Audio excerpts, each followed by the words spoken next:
Le mouvement des enseignants-chercheurs s'intensifie à l'université d'Angers. Après avoir décidé de ne plus communiquer les notes, ils ont entamé une grève générale et illimitée pour dénoncer les projets de réforme du gouvernement. Certains enseignants-chercheurs ne donnent donc plus de cours, mais ont décidé de faire avancer les débats. L'idée, c'était justement de ne pas faire une fac morte. C'est de faire au contraire une certaine agitation d'idées, d'essayer de discuter notamment avec les étudiants, avec les autres personnels que les enseignants-chercheurs, de manière à continuer à informer sur les implications des deux réformes principales qui nous intéressent. Tout au long de la semaine, des débats sur les réformes du statut des enseignants-chercheurs et de la formation des enseignants sont organisés. Au fil des jours, les étudiants commencent eux aussi à s'agiter plus sérieusement en organisant une grande campagne de sensibilisation. Tous les jours, on a des nouvelles personnes qui arrivent, tous les jours, il y a des nouveaux professeurs qui sont en grève et puis les gens ne parlent que de ça. C'est le sujet d'actualité. Il y a des assemblées générales qui se font dans toutes les facs. Demain, il y en a une en université de droit à Saint-Serge. Voilà, et donc c'est une première, ça c'est quasiment jamais fait, ce genre de choses. Donc voilà, oui, c'est un mouvement qui prend de l'ampleur et qui continue de monter. Les étudiants et les enseignants-chercheurs se sont donné rendez-vous demain pour manifester dès 15 h, place du Ralliement. On ne pensait pas qu'il y allait y avoir tant de monde, déjà. Pour se garer, c'est pas facile. Il y avait du monde, en effet, ce matin pour l'ouverture du tout nouveau centre commercial Leclerc, implanté à Saint-Jean-de-Lignières. Un centre commercial qui a bien failli ne jamais voir le jour à cause de ses nombreux détracteurs. Parmi eux, des maires des communes voisines. Selon eux, cet hypermarché menacerait directement les petits commerces de proximité. Un faux débat pour le directeur du centre commercial, puisque selon lui, la clientèle n'est pas la même. Ici, à Saint-Jean-de-Lignières, Fabrice Jonchère a d'ailleurs choisi la coopération plutôt que la confrontation. Nous avons toujours eu le souci de préserver le petit commerce, le peu de commerce qu'il y avait sur Saint-Jean-de-Lignières, puisqu'ils ont tous eu l'opportunité de rejoindre la galerie marchande, que ce soit le pharmacien, que ce soit le coiffeur. Tout le monde a eu l'opportunité de venir nous rejoindre dans cette grande aventure. Après, nous sommes en démocratie et tout le monde est libre de ses choix.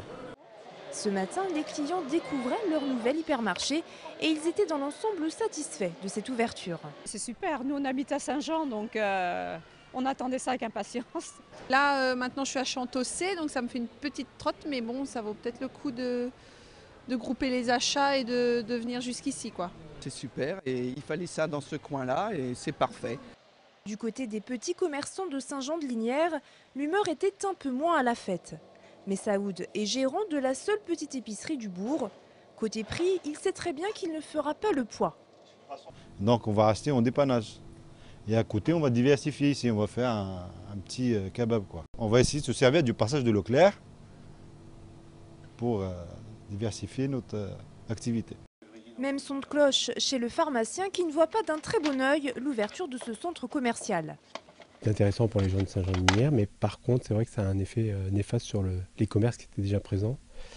Donc c'est à double tranchant. Enfin, à mon avis, il aurait mieux fallu avoir un Leclerc sans peut-être galerie commerciale pour ne pas concurrencer notamment la coiffeuse, des choses comme ça. En à peine 2 mois, l'enseigne Leclerc a ouvert 2 centres commerciaux dans le département. Aujourd'hui à Saint-Jean-de-Lignières et à Brissac en novembre dernier.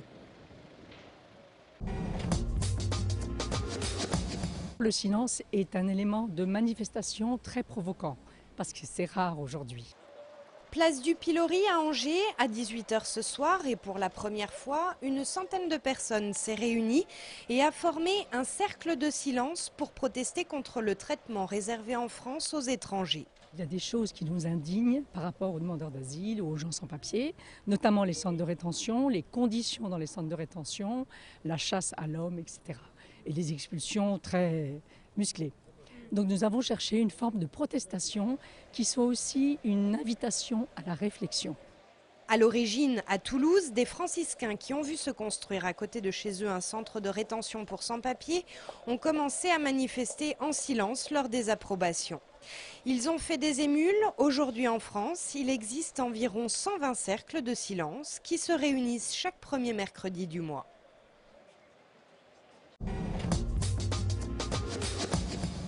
Qu'est-ce que tu proposes comme recette? Un cœur d'ange.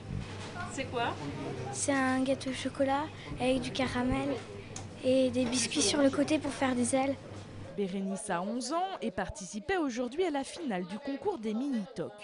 Ce concours est organisé par la société Restoria et la finale avait lieu au Favre d'Anne, restaurant angevin.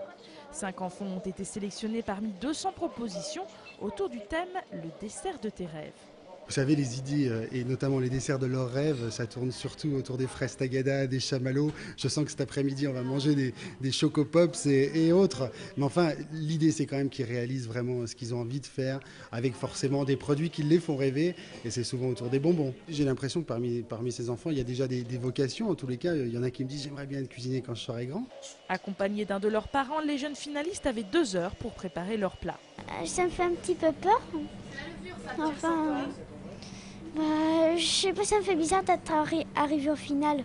C'est une super initiative et c'est une super expérience de pouvoir partager comme ça entre tout le monde dans la cuisine d'un grand chef, c'est super.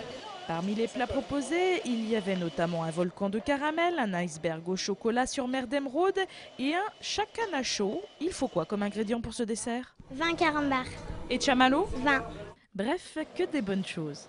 Quant au gagnant du concours Les Mini-Tocs, il a remporté un voyage au Futuroscope pour toute sa classe et un repas avec ses parents au restaurant Le Favre d'Anne.